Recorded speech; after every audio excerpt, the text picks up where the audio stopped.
1 Corinthiens chapitre 14, verset 14 déclare: je prierai par l'esprit, mais je prierai aussi avec l'intelligence. Bien-aimés, si vous découvrez la foi, assurez-vous que vous ne perdez pas votre cerveau.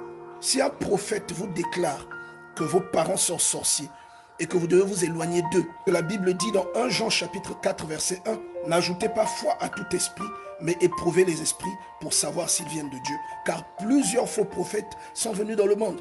Parce qu'aujourd'hui, plutôt que de rassembler, beaucoup de supposées prophéties ont contribué à détruire des familles. Si on vous déclare que votre géniteur est un sorcier, prenez soin de votre géniteur, Dieu prendra soin de vous. La Bible déclare: honore ton père et ta mère.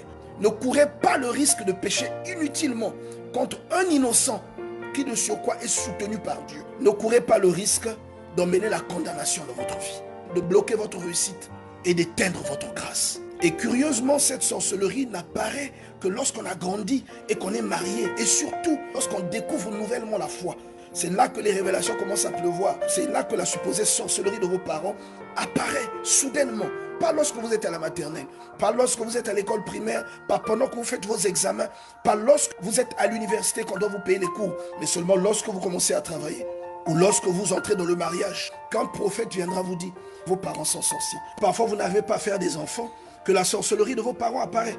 Oublions pour certains les dérives auxquelles ils se sont livrés pendant leur adolescence. Oublions des avortements pendant leur jeunesse ou l'utilisation de certaines drogues. La plupart du temps, lorsqu'on a grandi et qu'on est engagé dans quelque chose, la moindre anomalie est attribuée soit à nos parents, soit à un membre de la famille.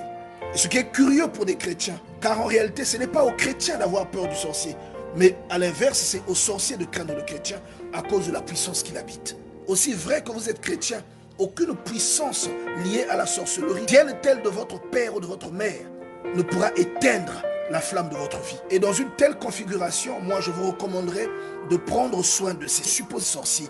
La Bible déclare: honore ton père et ta mère. C'est le premier commandement avec une promesse. Lorsque vous allez à l'église, emmenez-y votre cerveau. Lorsque vous êtes en face d'un prophète, priez le Seigneur pour avoir le discernement. La Bible dit dans 1 Jean chapitre 4 à partir du premier verset: n'ajoutez pas foi à tout esprit, mais éprouvez les esprits s'ils viennent de Dieu, car plusieurs faux prophètes sont venus dans le monde. Lorsque vous allez à l'église, n'oubliez pas votre cerveau à la maison. Soyez comme les chrétiens de Béret.